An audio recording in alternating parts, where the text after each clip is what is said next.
ഈ ഭൂമിയിലെ ഏറ്റവും വലിയ ശിക്ഷ ഏറ്റുവാങ്ങി മരണമടഞ്ഞത് യേശുക്രിസ്തുവാണെന്ന് ചരിത്രം സാക്ഷ്യപ്പെടുത്തുകയാണ്.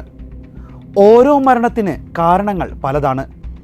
ഓരോ വ്യക്തികളുടെ മരണത്തിനെ പറ്റിയുള്ള വിവരങ്ങളും മരണത്തിലേക്ക് നയിച്ച സാഹചര്യങ്ങളുമെല്ലാം മെഡിക്കൽ റിപ്പോർട്ടുകളിൽ വ്യക്തമായി കാണിക്കാറുണ്ട്.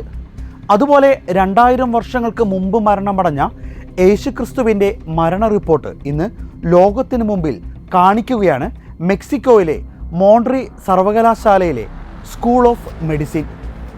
യേശുവിൻ്റെ മരണത്തെ പറ്റിയുള്ള മെഡിക്കൽ എക്സാമിനേഷൻ പുറത്തുവിട്ടത് ഡോക്ടർ ജോർജ് വലൻസുവലയാണ്. യേശുവിൻ്റെ ആത്മീയ പീഡകളെപ്പറ്റിയും ശാരീരിക പീഡകളെപ്പറ്റിയുമെല്ലാം നമുക്കറിയാം. വിശുദ്ധ ഗ്രന്ഥത്തിലൂടെ നമ്മൾ അവയെല്ലാം വായിച്ചിട്ടുമുണ്ട്.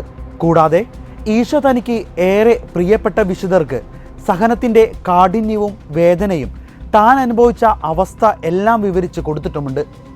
യേശുവിനെ മരണത്തിലേക്ക് നയിച്ച സാഹചര്യങ്ങൾ ആരംഭിക്കുന്നത് മരണത്തിന് തലേ ദിവസം മുതലാണ്.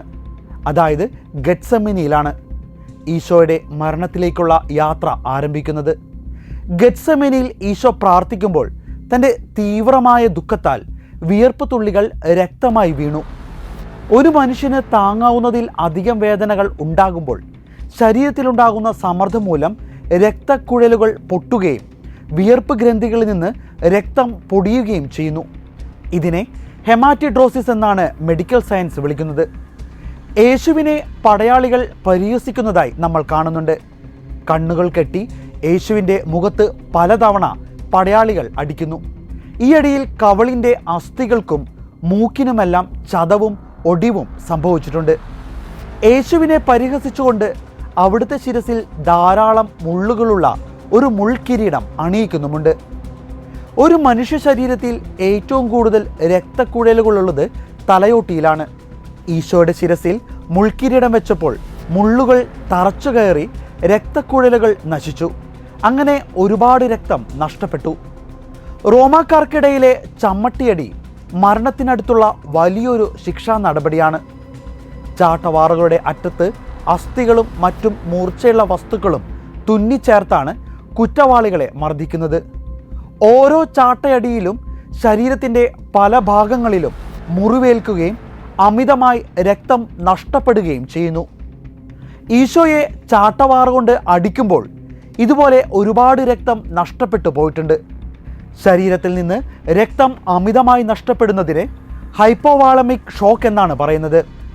രക്തം നഷ്ടപ്പെട്ട അവസ്ഥയും നിർജ്ജലീകരണവും ഈശോയ്ക്ക് കുരിശു വഹിക്കുവാനുള്ള ശക്തി ഇല്ലാതാക്കി. തന്നേക്കാൾ ഇരട്ടി ഭാരമുള്ള മരക്കഷ്ണം ചുമന്നാണ് ഈശോ സഞ്ചരിച്ചത്. അതിനിടയിൽ പലതവണ അദ്ദേഹം വീഴുന്നുമുണ്ട്. ഇതെല്ലാം ഈശോയുടെ മരണമടുത്തു എന്നതിൻ്റെ സൂചനയായിരുന്നു.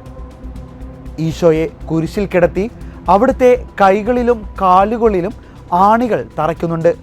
കൈവെള്ളയിലല്ല, മറിച്ച് കൈത്തണ്ടയിലായിരുന്നു ഈശോയെ ആണി തറച്ചത്. റേഡിയസിനും ആൾനാസ്തിക്കുമിടയിലാണ് ഈ ആണി തറച്ചു കയറിയത്. അത് വീണ്ടും രക്തധമനികളെ തകർക്കുകയും കൈകളിലൂടെ ഒരുതരം വൈദ്യുതാഘാതം ഏൽക്കുന്ന അവസ്ഥ ഉണ്ടാക്കുകയും ചെയ്തു. കാലുകളിലും ആണികൾ തറച്ചത് കാലുകളിലേക്കുള്ള രക്തധമനികളെ ഭേദിച്ച് രക്തം ഒരുപാട് നഷ്ടപ്പെടാൻ ഇടയാക്കി. അങ്ങനെ ശരീരഭാരം മുഴുവൻ 3 ആണികളിൽ ഒതുക്കി.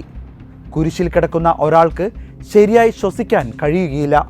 ശ്വസിക്കണമെങ്കിൽ മുകളിലേക്ക് ഉയരണമായിരുന്നു. അതിനാൽ ഈശോ ആണികൾ തറഞ്ഞ തൻ്റെ കാലുകളിൽ അമർത്തി മുകളിലേക്ക് ഉയർന്നു.